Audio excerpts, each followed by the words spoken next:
Hello dear students and welcome to the official YouTube channel of Ada 24/7 Northeast. So I'm John Sokoloy, Ada 24/7 Northeast official platform with me Shubham sir, your English faculty here on this platform. Students, আপোনালোকৰ IBPS আৰু SBI banking পৰীক্ষাৰ প্ৰস্তুতিৰ বাবে ইংৰাজীৰ এই প্লেলিষ্টটো আপোনালোকে save কৰি থব পাৰে যাতে আপোনালোকে এই ক্লাसेस সমূহ সুন্দৰকৈ পৰিপাটিকৈ সিৰিয়ালি chronological order চাই গৈ থাকিব পাৰে। আৰু আজিৰ এই সেশনটোত আমি ডিসকাস কৰিবলৈ গৈছো এখন প্ৰশ্নকাকত completely based on vocabulary. আজি vocabulary আমি ফোকাসটো বেছিকৈ কৰিম কাৰণ আপোনালোক ম্যাক্সিমাম ষ্টুডেন্টছৰ মাজত মই এটা বস্তু দেখিছো যে এটা ভয় থাকে সদায় vocabularyটো অংশটোক লৈ পেলাই।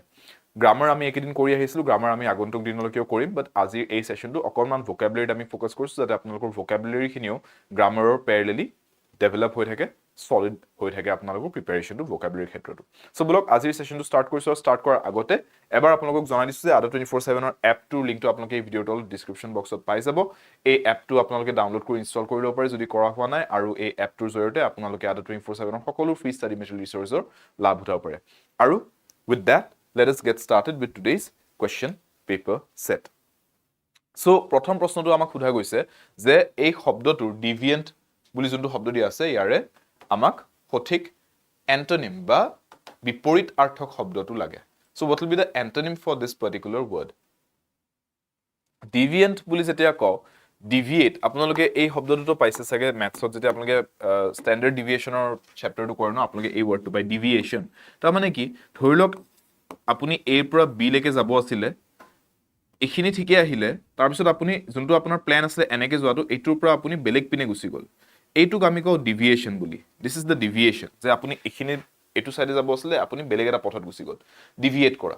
সো ডিভিয়েন্ট বুলি যেতিয়া কও তাৰ মানে আমি এনেকুৱা এজন মানুহক বুজাইছো বা এনেকুৱা এটা বস্তুক বুজাইছো যোনটো নৰ্মেল পথটো এৰি, যোনটো ফিক্সড পাথ আছিলে হেতু এৰি বেলেগ পিনে গুচি গল। সো ডেভিয়েশনটো সদায় তাৰ মানে কিবা এটা এবনৰ্মালিটি এটা বুজায়, এনৰ্মালি এটা বুজায়। So opposite word to antonym to কি হ'ব? The opposite word here would be the word normal. ঠিক আছে? Because normal বুলি ক'লে it means যে তাতে কোনো ধৰণৰ mutation, কোনো ধৰণৰ deviation হোৱা নাই। Next question to লৈকে আহিছো, dastardly শব্দটো কৈছে।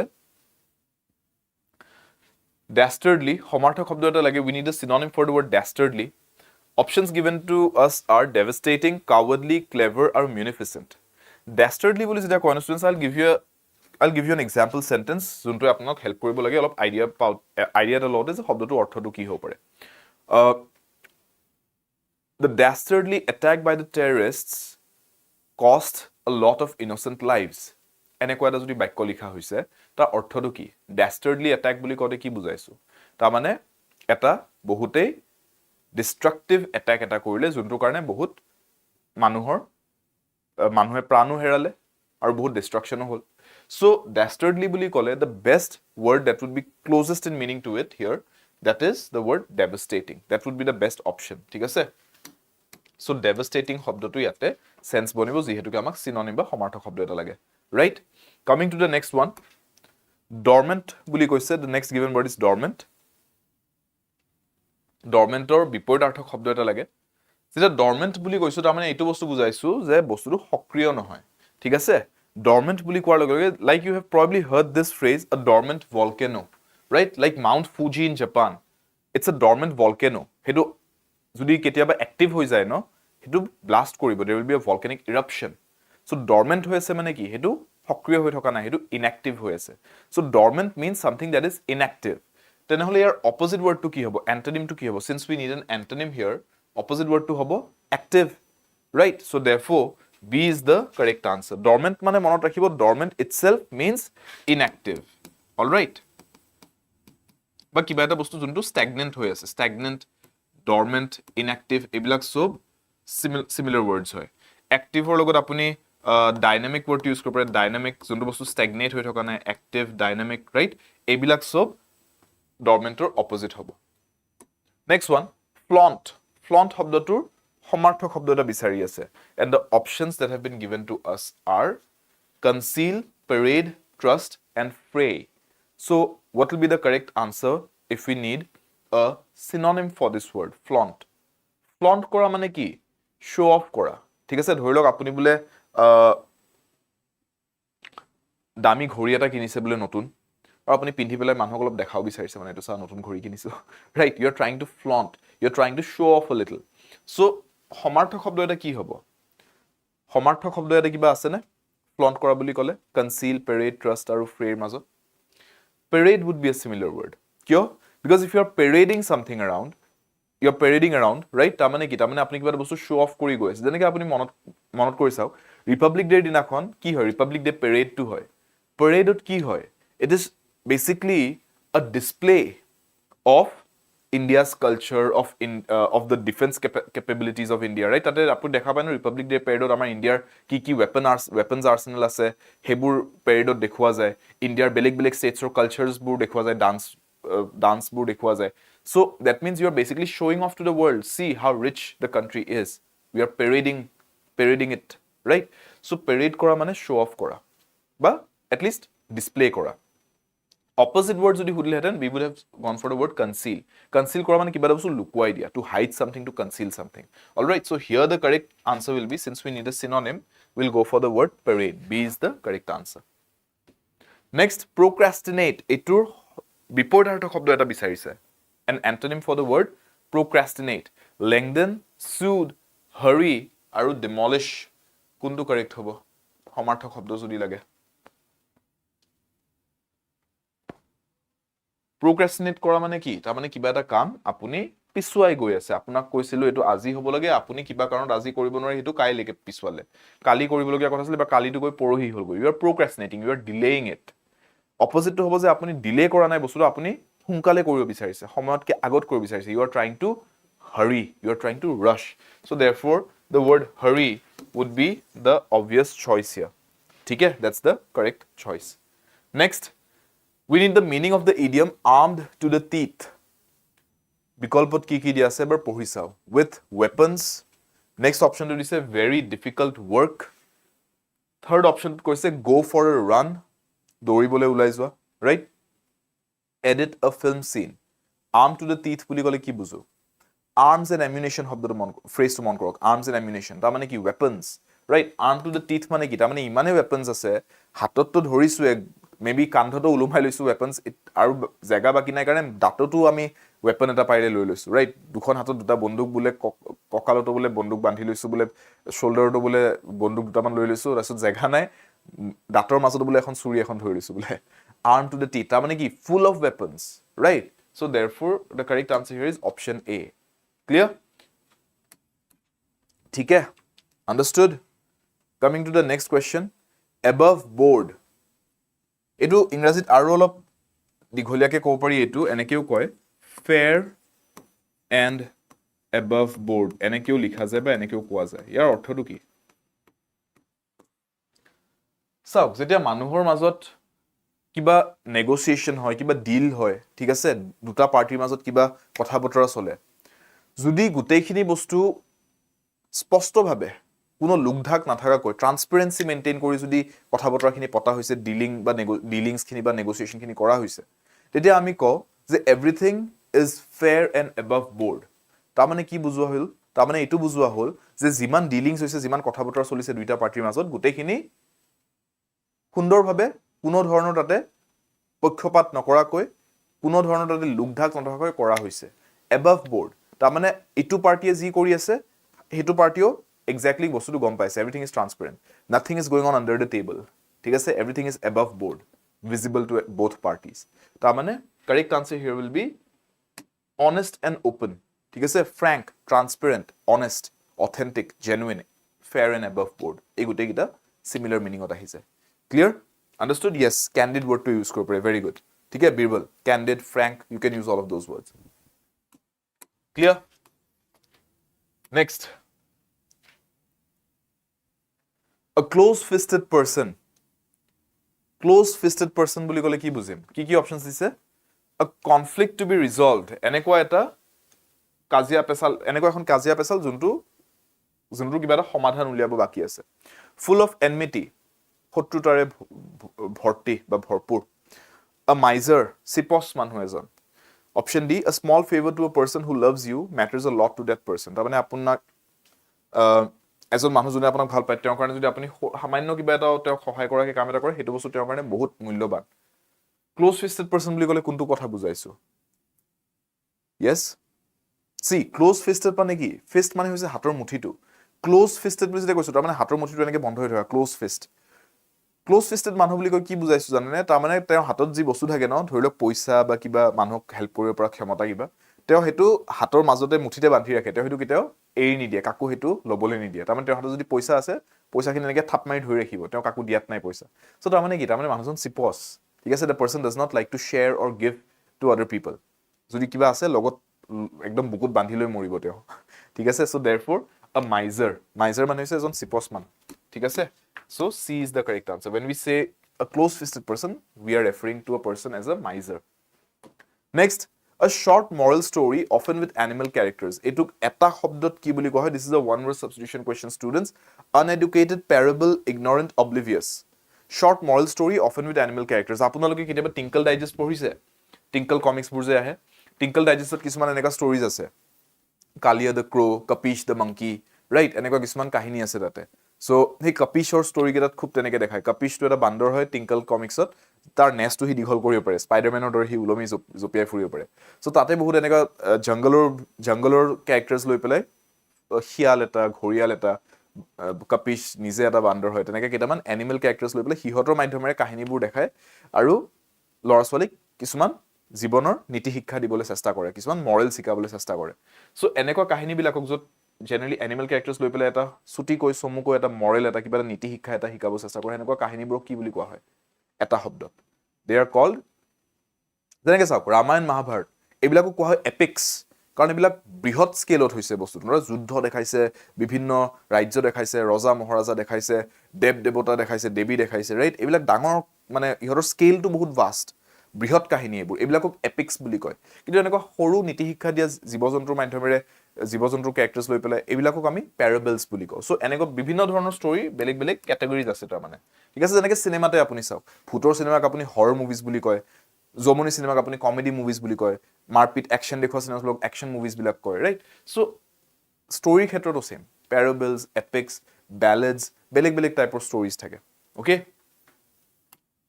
Coming to next one Poetry or story ক্ষেত্ৰত আপুনি বহুত এনেকুৱা বিভিন্ন ক্যাটাগৰিজ পাব a person who thinks only about himself and not about others needs এনেকুৱা এজন মানুহ যোনে অকল নিজৰটোহে জানে নিজৰ কি দৰকাৰ নিজৰ কি প্ৰয়োজন হেতুহে চিনি পায় লোকৰ কি দৰকাৰ লোকৰ কি প্ৰয়োজন হেতুক একদম গুৰুত্ব নিদিয়ে হেতু বস্তু তেওঁ খাতিৰ নকৰে লোকৰ প্ৰয়োজন কি তেওঁ অকল নিজৰটো জানে তেনেকুৱা মানুহক আমি কি বুলি কওঁ ইগোসেন্ট্ৰিক ইগোমেনিয়াকেল ইগোসেটিক ইগোটিস্টিক কি হ'ব So, self-important মানুহ এজনক আমি ইগোটিস্টিক বুলি কওঁ হা যোনে নিজক বহুত ইম্পৰ্টেন্ট বুলি ভাবে ইগোসেটিক বুলি একো শব্দ নাই ইংৰাজীত এটো একদম ভুল এটো স্পেলিংটোই ভুল ইগোটিস্টিক বা ইগোটিস্টিক্যাল বুলি কয় এজন মানুহ যেতিয়া তেওঁ নিজক বহুত সেলফ ইম্পৰ্টেন্স দিয়ে ইগোমেনিয়াকেল বুলি তেতিয়া কওঁ যেতিয়া মানুহ এজন নিজক লৈ পুৰা ইমানেই ব্যস্ত যে তেওঁ পৃথিৱীত বেলেগ একোৱে বুজি নাপায় তেতিয়া ইগোমেনিয়াকেল বুলি কোৱা হয় আৰু যেতিয়া আমি এটো কওঁ যে মানুহ এজনে অকল নিজৰ দৰকাৰ নিজৰ প্ৰয়োজনখিনিত মানে সেলফিশ বেসিক্যালি নিজৰ প্ৰয়োজনখিনিতহে গুৰুত্ব দিয়ে লোকৰ প্ৰয়োজন কিবা তেওঁ যদি বোধ কৰিছে যে এই মানুহজনৰ এটো কাম কৰিলে সহায় হ'ব পাৰে বা এটো কৰিবলৈ গলে মোৰ এটো লোকসান হ'ব যদিও তেওঁ বহুত বেছি একো লোকসান নহয় তথাপি তেওঁ হেল্প কৰিবলৈ যোৱাত নাই কিয় কাৰণ তেওঁ নিজৰ নিডটোকে ইম্পৰ্টেন্স দিব তেনেকুৱা সিচুৱেচনত মানুহজনক আমি কওঁ যে তেওঁ গোটেই পৃথিৱীখনৰ কেন্দ্ৰবিন্দুটো হৈছে তেওঁ নিজেই সো ইগোটো তেওঁৰ গোটেই এক্সিস্টেন্সৰ সেন্টাৰত তেতিয়া মানুহজনক ইগোসেন্ট্ৰিক বুলি কোৱা হয় ঠিক আছে ডিফাৰেন্স কেটা বুজিব গোটেই কিটা শব্দৰ মাজত অলৰাইট সো হিয়াৰ সিন্স one's own needs ৰ কথা কৈছে ইগোসেন্ট্ৰিক হ'ব ঠিক আছে clear next a written declaration made on oath in the presence of a magistrate এজন বা magistrate এগৰাকীৰ উপস্থিতিত যেতিয়া লিখিতভাৱে চৰকাৰী দলিল এখনত কিবা এটা লিখি পেলাই কিবা এটা প্লেজ কৰা যায় বা কিবা এটা ওথ লোৱা যায় হেতু কি বুলি কম আমি এখন ডকুমেন্ট বুলি কম এখন এফিডেভিট বুলি কম ডছিয়াৰ বুলি কম বা ভাউচাৰ বুলি কম কি কোৱা হ'ব what will be the answer এটা শব্দত কি কম written declaration made on oath in the presence of a magistrate what will we call it very good yes madhushmita birbal b is the correct answer right affidavit এটুক affidavit বুলি কোৱা হয় ঠিক আছে এটো বস্তু আপুনি সবতকে কমন তেতিয়া দেখিব যেতিয়া কোনবাই কাৰোবাৰ নাম চেঞ্জ কৰিব বিচাৰিছে আই যদি আপুনি আপোনাৰ নামটো চেঞ্জ কৰিব বিচাৰে ন legally on document on paper তে আপুনি কি কৰিব লাগিব আপুনি এখন এফিডেভিট বনাব লাগিব ঠিক আছে এইখনক এফিডেভিট বুলি কোৱা হয় ডকুমেণ্টটো যিকোনো কাগজক যিকোনো অফিচিয়েল ডকুমেণ্টকে আমি ডকুমেণ্ট বুলি কওঁ ৰাইট আৰু কেইবাখন ডকুমেণ্ট এটা পাৰ্টিকুলাৰ কামৰ কিবা এটা পাৰ্টিকুলাৰ টপিকৰ কেইবাখন ডকুমেণ্ট যদি বনি গৈছে ধৰি লওক এডোখৰ মাটি সেই মাটিডোখৰ যিমান কাগজ আছে পাট্টাৰ দলিলখন যিমান যি কাগজ আছে গোটেইখিনি মিলি পেলাই যিটো ডকুমেণ্ট ফাইল বনিব সেইটোক ডছিয়েৰ বুলি কোৱা হ'ব তাৰমানে ডছিয়েৰটো কি ডছিয়েৰটো হৈছে এটা collection of documents relating to one particular topic এটা পাৰ্টিকুলাৰ টপিকৰ লগত জড়িত যিমান ডকুমেণ্টছ একেলগে যদি এটা ফাইল ফল্ডাৰ এটা বনোৱা হয় সেইটোক ডছিয়েৰ বুলি কোৱা হয় ঠিক আছে ভাউচাৰটো কি ভাউচাৰটো হৈছে ৰচিদ আপুনি কিবা এটা বস্তু ক্ৰয় কৰিলে কিবা এটা বস্তু কিনিলে আপোনাক ৰচিদ এখন দিয়ে ন সেইটোক ভাউচাৰ বুলি কয় সেইখন ৰচিদ বা সেইখন ভাউচাৰ কিয় because that document that receipt it basically acts as something that can vouch for the fact that you have made a purchase যে কাইলৈকে যদি আপুনি দোকানখনত গৈ পেলাই কয় যে আপোনাৰ পৰা মই এই বস্তুটো কিনিছিলো এইটো বেয়া ওলাইছে দোকানীটো যদি কয় কি প্ৰমাণ আছে আপুনি মোৰ পৰা কিনিছে তেতিয়া আপুনি সেই ৰচিদখন সেই ভাউচাৰখন দেখাব পাৰে সেইখনে আপোনাৰ হৈ ভাউচ কৰিব বা আপোনাৰ হৈ তাৰ মানে প্ৰুফ দিব যে ইয়েছ আপোনাৰ দোকানৰ পৰাই কিনিছো আপোনাৰ এই দোকানৰ এখন ৰচিদ চাওক আপোনাৰ দোকানৰ voucher clear those are the words to vouch for someone vouch শব্দটোৰ মিনিং হৈছে যে আপুনি সেই বস্তুটোৰ সাপোৰ্টত আছে কাৰবাৰ সাপোৰ্টত আছে you are vouching for someone basically you are supporting them ঠিক আছে doing something according to one's own free will so ইচ্ছাৰে কোনোবাই যদি কিবা এটা কাম কৰিছে হেতু আমি এটা শব্দত কি বুলি ক'ব পাৰিম willfully obligingly voluntarily compulsorily so ইচ্ছাৰে যদি কাম এটা কৰিছে মানুহ এজনে তেতিয়া আমি কওঁ যে তেওঁ কামটো voluntarily কৰিছে ঠিক আছে voluntarily কৰা বুলি কোৱা হয় willful শব্দটো ইউজ কৰে willful তেতিয়া কওঁ যেতিয়া আমি নেগেটিভ সেন্সত বুজাও willful destruction ঠিক আছে জানি শুনি কিবা অন্যায় কৰিছে তেতিয়া willful বুলি কোৱা হয় oblige কৰা মানে আপুনি কিবা এটা বস্তু স্বীকাৰ কৰিছে oblige কৰিছে you are agreeing to it compulsorily মানে বাধ্যতামূলক আপোনাৰ কৰিব ইচ্ছা থাকক নাথাকক আপুনি কৰিবলৈ গৈছে তেতিয়া compulsorily বা mandatorily বুলি wordটো আমি ইউজ কৰো voluntarily হৈছে যে আপুনি নিজে আগবাঢ়ি আহিছে স্ব ইচ্ছাৰে আপোনাক কোনো জোৰ কৰা নাই আপুনি স্ব ইচ্ছাৰে আগবাঢ়ি আহিছে কাম এটা কিবা সহযোগ দিবলৈ you are volunteering all right volunteer work বুলি যে কওঁ আমি social worker ক্ষেত্ৰত হেতুৱে next someone who studies the skin and diseases related to skin এই এনেকুৱা words বিলাক আমাৰ এক্সামৰ কাৰণে খুব দৰকাৰী আসলতে যেতিয়া আপোনাক এনেকুৱা particular medical field এটাৰ নাম এটা সুধে বা মেডিচিনৰ বা ট্ৰিটমেন্টৰ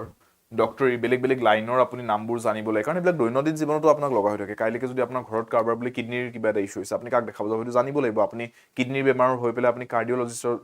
তাত গ'লে নহব আপুনি নেফ্ৰলজিষ্টৰ তাত যাব লাগিব so this words are very important to know day to day life বেসিছত আৰু এক্সামতো এইটা খুব সুধে সো স্কিনৰ ক্ষেত্ৰত আমি কোনটো ওয়াৰ্ড ইউজ কৰো স্কিনৰ ক্ষেত্ৰত আমি ডাৰ্মা ওয়াৰ্ডটো ইউজ কৰো সেইকাৰণে আপোনালোকে চাব স্কিনৰ যোনবোৰ প্ৰডাক্টছ আছে ন কসমেটিক্সৰ প্ৰডাক্টছ পাৰি তাতে ডাৰ্মাটোলজিষ্ট এপ্ৰুভড হেনেকে লিখা থাকে কেতিয়াবা বা ডাৰ্মাটোলজিক্যাল প্ৰডাক্টছ বুলি কয় হেবোৰক সো ডাৰ্মা শব্দটো তাৰমানে স্কিনৰ লগত ৰিলেটেড অলৰাইট আৰু স্কিনতো আমাৰ সেইকাৰণে এপিডাৰ্মিছ হাইপোডাৰ্মিছ এইবিলাক লেয়াৰ্ছ থাকে ডাৰ্মা ওয়াৰ্ডটো ডাইৰেক্টলি স্কিনৰ লগত ৰিলেটেডে হয় so someone who studies the skin বা skin diseases তেওঁ কি বুলি কম ডাৰ্মাটোলজিষ্ট অলৰাইট ডাৰ্মা শব্দটো আহিব তাতে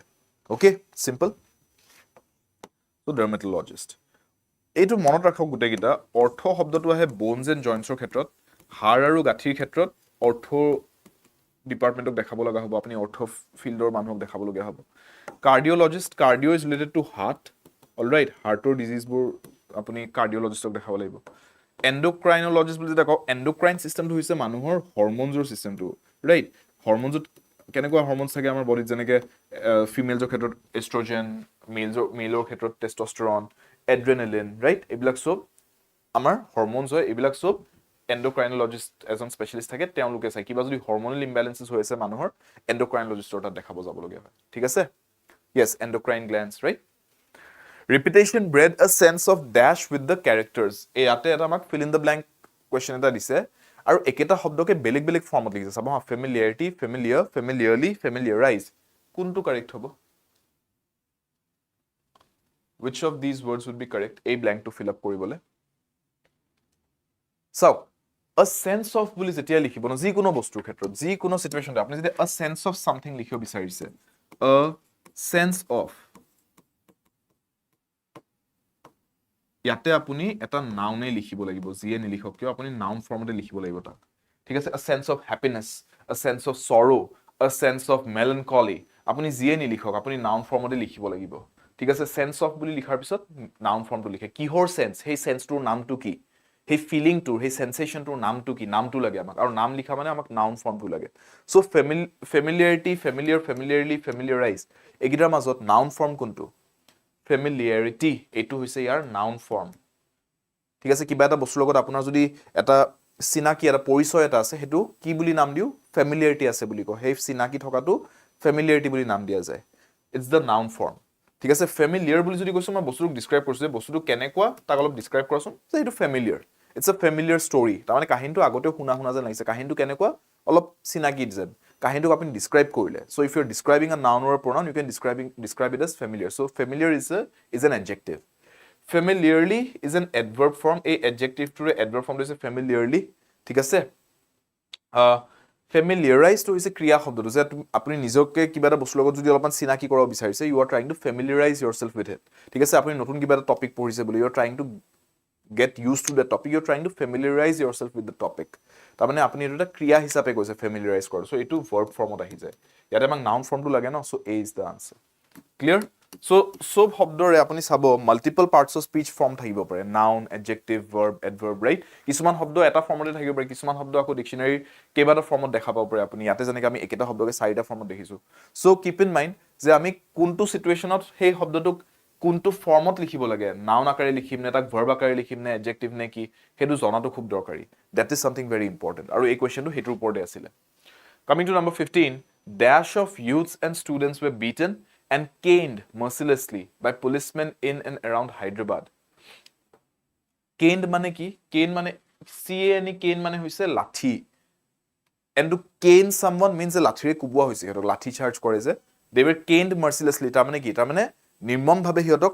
কুবাইছে লাঠিৰে ঠিক আছে পুলিচমেনে হেজাৰ হেজাৰ ডেকা যুৱক যুৱতী আৰু ছাত্ৰ ছাত্ৰীক হেতু কৈছে সো ইয়াতে আমি কি লিখো thousands 2/3 billion innumerable কি লিখিম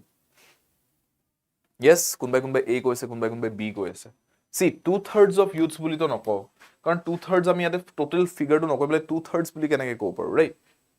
সো এটো ফ্ৰেকশন হিচাপে নিলিখো বিলিয়ন অফ ইউথস লিখিব পাৰিম নোৱাৰো billion of youths and students যদি কৈছে ন আপুনি হেজাৰ কো বিচাৰিছে তাৰ মানে মাল্টিপল থাউজেন্ডস বা মাল্টিপল বিলিয়নস আৰু বিলিয়ন তো হবই নোৱাৰে এটো সংখ্যাটোই অসম্ভৱ পৃথিৱীত আছে 8 বিলিয়ন মানুহ এক জায়গাতে যদি billions of youth and students হ'ব লাগে হেতু তো অসম্ভৱ সংখ্যা এটা তাৰ বাহিৰে এটো গ্ৰামাটিক্যালি ভুল কাৰণ আপুনি যেতিয়া মাল্টিপলছত ক'ব বিচাৰে ন কথাটো যেনেকৈ ধৰি লওক আপোনাৰ তাত বুলে 100 টকীয়া এখন আছে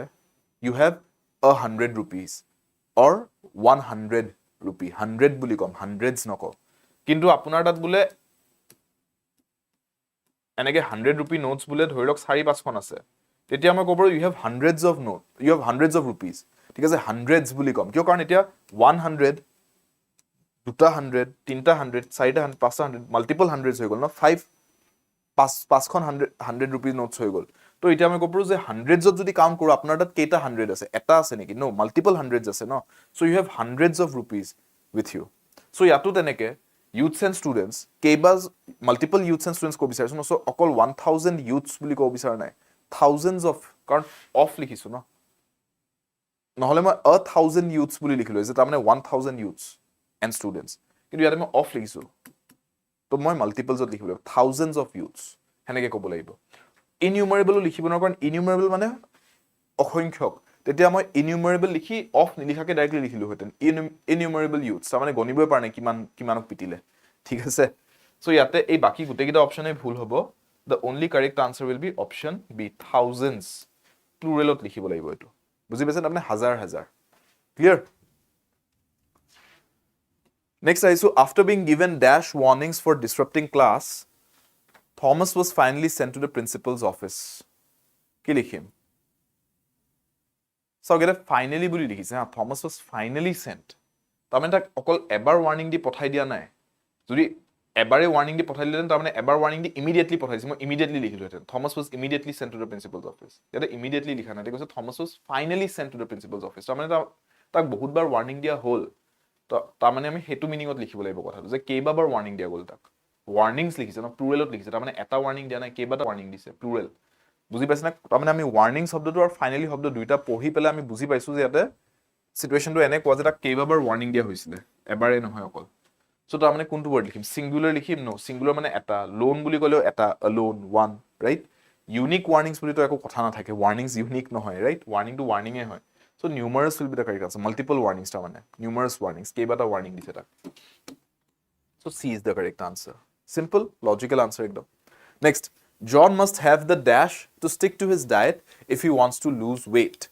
যদি জন বোলা যোনজন ল'ৰা সি যদি weight কমাব সঁচাকৈ ইচ্ছা আছে তাৰ তে হি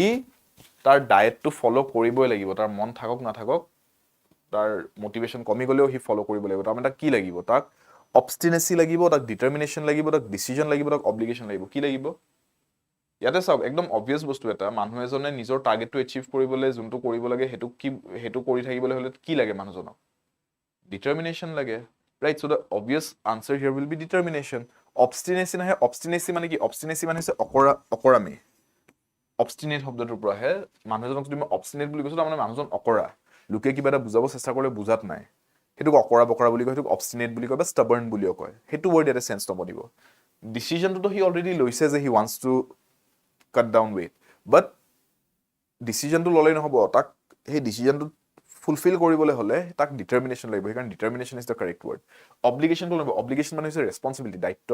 জনক কোনো দায়িত্ব দিয়া নাই হি নিজে বিচাৰিছে weight lose কৰিবলৈ সেই কাৰণে হি ডিটাৰমাইন্ড হ'ব লাগিব কনসিস্টেন্টলি ডায়েটটো ফলো কৰিবলৈ হলে so B is the correct answer ঠিক আছে clear next Dash Pinky was playing cricket she fell down and hurt herself কি হ'ব আনসাৰটো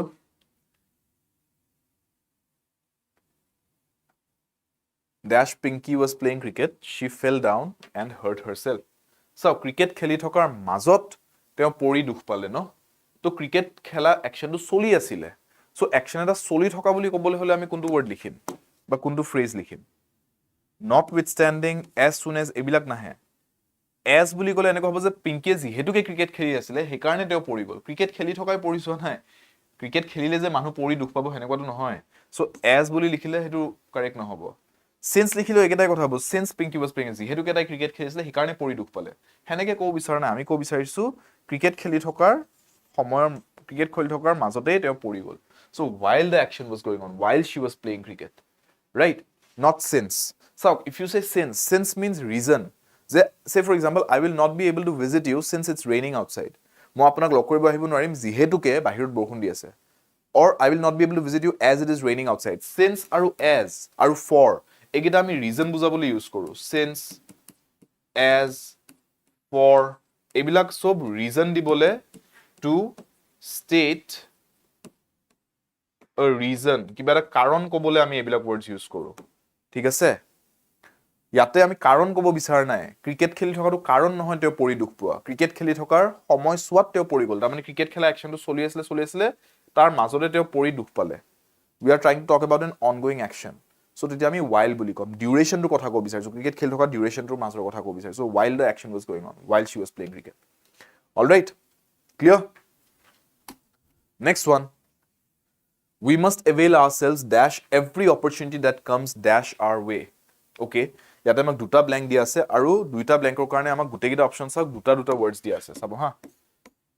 দুটা words দিয়া আছে right so আপুনি এনেকুৱা এটা অপচন বিচাৰক যত দুইটা ওয়াৰ্ডে দুইটা ব্ল্যাঙ্কত কাৰেক্টলি ফিট হৈ গুটে সেন্টেন্সটো কমপ্লিট হ'ব আৰু কোহেৰেন্ট হ'ব so we must avail ourselves কি so কিবা এটা এডভান্টেজ বা কিবা এটা অপৰচুনিটি বা কিবা এটা বেনিফিটক যেটা আপুনি এভেইল কৰে বা হেতুৰ লাভ উঠায় ইংৰাজীত লিখোতে আমি এনেকে কওঁ যে you have to one has to avail oneself of that opportunity বা you have to avail yourself of that opportunity ঠিক আছে you must avail yourself of the opportunity of the benefit হেনেকে কোৱা হয় সো তাৰ মানে প্ৰথম ব্ল্যাঙ্কটো আমি অফে লিখিব লাগিব যদি প্ৰথম ব্ল্যাঙ্কটোত অফ লিখিব লগিয়া হয় তে এটাই অপচন থাকিল তেনে অপচন এ কাৰণ বাকি কেটা অপচনটোত সব ফাৰ্স্ট ওয়াৰ্ডটোৰ কাৰণে অফ অপচনটোৱে নাই কতো So যদি অপশন A টো হয় গুটেটো পঢ়িলে কি হ'ব we must avail ourselves of every opportunity that comes in our way that will be the correct answer ঠিক আছে সো ইয়াতে আনসাৰটো হ'ব অপশন A মনত ৰাখিব এখাৰ ইংৰাজীত ফ্ৰেজে হয় to avail oneself of ঠিক আছে an opportunity বা a benefit ঠিক আছে opportunity এ কক বা of an opportunity of a benefit কক ঠিক আছে বা of an advantage কক যেনেকৈ লিখিব বিচাৰে কিবা এটা বস্তুৰ লাভ উঠোৱা কথাটো যদি ক'ব বিচাৰিছে to avail oneself of এনেকৈ লিখি clear understood one last question আজিৰ কাৰণে আজিৰ ক্লাছটোৰ এটা ফাইনেল কোৱেশ্চন মই আপোনালোকক দি আছো এই কোৱেশ্চনটোৰ আনসাৰটো আপোনালোকে মোক কমেন্ট সেকশনত জনাব ঠিক আছে what is the synonym for the word hubris এটো pronunciation to hubris বুলি উচ্চাৰণ কৰে hubris শব্দটোৰ সমাৰ্থক শব্দ এটা কি হ'ব earth pride humility আৰু sorrow earth মানে তো বুজি পাইছে earth পৃথিৱীখন বা মাটিৰ কথাও আমি earth বুলি কওঁ pride মানে হৈছে স্বাভিমান বা অহংকাৰ ঠিক আছে humility বুলি ক'লে মানুহৰ যোনটো এটা humble হোৱা বা down to earth হোৱা এটা কোৱালিটি থাকে ৰাইট নম্ৰ হোৱা এটা কোৱালিটি থাকে sorrow মানে হৈছে দুখ এইকেইটা শব্দ দি আছে hubris শব্দটোৰ কোনটো শব্দৰ লগত এটা সম্পৰ্ক আছে বা কোনটোৰ লগত ই সম্পৰ্কিত বা কোনটো ইয়াৰ সমাৰ্থক শব্দ হেতু সুধিছে clear that is the question মোক এই কোৱেশ্চনৰ আনসাৰটো আপোনালোকে কমেন্ট সেকশনত সকলোৱে জনাব জনে ক্লাছটো চাই আছে লগতে মই কৈলো যদি আপোনালোকে আদা 24/7 ৰ জৰিয়তে আদা 24/7 নৰ্থ ইষ্টৰ আমাৰ ফেকাল্টি টিমৰ লগত বেংকিংৰ কাৰণে ক্লাसेস জয়েন কৰিব বিচাৰে ইংৰাজী ক্লাছেসখিনি মোৰ হৈতে পাব আৰু বাকি আমাৰ বাকি কেজন ফেকাল্টি আছে আপোনালোকক বাকি গুটেগিটা সাবজেক্টছত গাইড কৰি লৈ যাবলে যদি আপোনালোকে সুন্দৰকৈ বেংকিংৰ কমপ্লিট প্ৰিপাৰেচন কৰিব বিচাৰিছে বা এসএসসি প্ৰিপাৰেচন কৰিব বিচাৰিছে যোনটো বৰ্গৰ পৰীক্ষা নহক এসএসসি সিজিএল হক এসএসসি সিএইচএসএল হক এসএসসি জিডি হক এমটিএস হক বা banking exams SBI PO SBI clerical বা আইবিপিএস পিও আইবিপিএস ক্লেৰিকেল বা এসও পৰীক্ষা গেটা বা যদি আপুনি ৰেলৱে পৰীক্ষাৰ কাৰণে প্ৰিপেয়াৰ কৰিছে বেংক এসএসসি ৰেলৱে এই গুটেগিটা সেন্ট্ৰেল এক্সামছৰ কাৰণে আপোনালোকে আদা 24/7 ৰ নৰ্থ ইষ্টৰ কমপ্লিট কোৰ্সেস পাই যাব এপৰ জৰিয়তে সো এপত গৈ আপোনালোকে সাৰ্চ কৰিব পাৰে আমাৰ আদা 24/7 নৰ্থ ইষ্টৰ যোনকেইটা ক্লাसेस আছে ইয়াতে আপোনালোকে অসমীয়াত পাই যাব ক্লাसेसবোৰ হিন্দীটো পাই যাব ক্লাसेसবোৰ আৰু ইংৰাজীটো পাই যাব ক্লাसेसখিনি ক্লাसेसত এই গুটেই তিনটা ল্যাঙ্গুৱেজতে আপোনালোকক সুন্দৰকৈ পঢ়ুৱাব আপোনালোকৰ ৰিকোয়াৰমেন্ট হিচাপে আৰু যদি আপোনালোকে কোৰ্স জয়েন কৰিম বুলি ভাবে বেংক এসএসসি বা ৰেলৱে তেতিয়া হলে আপোনালোকে এপত গৈ কোৰ্স জয়েন কৰি Y577 বুলি এই কোডটো এপ্লাই কৰিব তেতিয়া কোৰ্সেছত আপোনালোকে সদায় লোৱেষ্ট পসিবল প্ৰাইসটোতে কোৰ্সটো জয়েন কৰিব পাৰিব 1 টকা লগাতকৈ বেছি পে কৰিবলগীয়া নহয় আৰু ঠিক তেনেদৰে কিতাপ বা মক টেষ্ট ইত্যাদি যদি আপোনালোকে ল'ব বিচাৰে এপৰ জৰিয়তে তে Y577 কোডটোৰ দৰে কিতাপ মক টেষ্টৰ ক্ষেত্ৰত Y577 ৰ হেকত S এলফাবেটটো এড কৰি Y577S বুলি কোডটো ইউজ কৰিব পাৰে এটো হৈছে মোৰ ফেকাল্টি কোড এই ফেকাল্টি কোড কেৰে আপোনালোকক সদায় লোৱেষ্ট পসিবল প্ৰাইস লতে আৰু কিবা যদি অফাৰ পিৰিয়ড থাকে হে অফাৰ পিৰিয়ডত অফাৰটো লাভ উঠাবলৈ সহায় কৰিব কোৰ্সেছত আৰু অন্য কিতাপ মক টেষ্ট ইত্যাদিটো কোৰ্সেছৰ কাৰণে Y577 যদি আপোনালোকে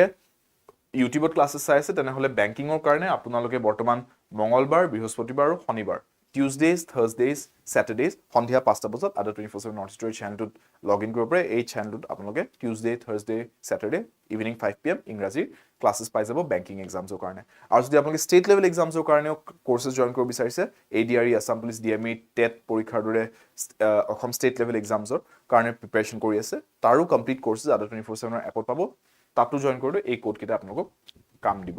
আৰু যদি আপোনালোকে ষ্টেট লেভেল এক্সামছৰ কাৰণে ইউটিউবত ক্লাसेस জয়েন কৰিব বিচাৰিছে ইউটিউবৰ ক্লাसेसবোৰ চাও বিচাৰিছে তেনেহলে আপোনালোকে ইংৰাজীৰ কাৰণে সোমবাৰ বুধবাৰ শুক্ৰবাৰ Monday Wednesday Friday evening 5 PM আদা 24/7 নৰ্থ ইষ্টৰ চেনেলটো লগইন কৰিব পাৰে আৰু ইংৰাজী ষ্টেট লেভেলৰ কাৰণে যিখিনি ক্লাसेस সেইখিনি আপোনালোকে ফলো কৰিব পাৰিব আশা কৰিছো আপোনালোকৰ আজি এই ক্লাছ প্ৰডাক্টিভ আছিল লাষ্ট কোৱেশ্চনটো আনসাৰটো কমেন্ট সেকশনত জনাব আৰু লগতে জনাব যে আপোনালোকে কিবা যদি পাৰ্টিকুলাৰ ইংৰাজীৰ টপিকত অসুবিধা পাই আছে হেতুৰ বিষয়েও জনাব যাতে আপোনালোকক আপকামিং ক্লাছত মই সেই টপিকছ কেইটাটো সহায় কৰি আগবঢ়াই লৈ যাব পাৰো সেশনটো যদি ভাল পাইছে লাইক কৰিবলৈ নাপাহৰিব সেশনটো ক্লাছটো এৰি যোৱাৰ আগতে শেয়াৰ কৰিব পাৰে সেশনটো আপোনালোকৰ ভাইটি ভন্টি দাদা বা লগ বন্ধু কোনোবা যদি প্ৰিপেয়াৰ কৰিছে IBPS বা SBI পৰীক্ষাৰ বাবে তেওঁলোকৰ লগতো শেয়াৰ কৰিব যাতে তেওঁলোকৰ কামত আহে এই সেশনটো এণ্ড ইয়েছ সাবস্ক্ৰাইব কৰা যদি চেনেলটো সাবস্ক্ৰাইব কৰিব আৰু 24/7 নৰ্থ ইষ্ট পঢ়াৰ বাবে আড্ডা সফলৰ বাবে আড্ডা ইংৰাজীৰ বাবে শুভম স্যাৰ লগ পাইছো নেক্সট ক্লাছত until then take care see you in the next class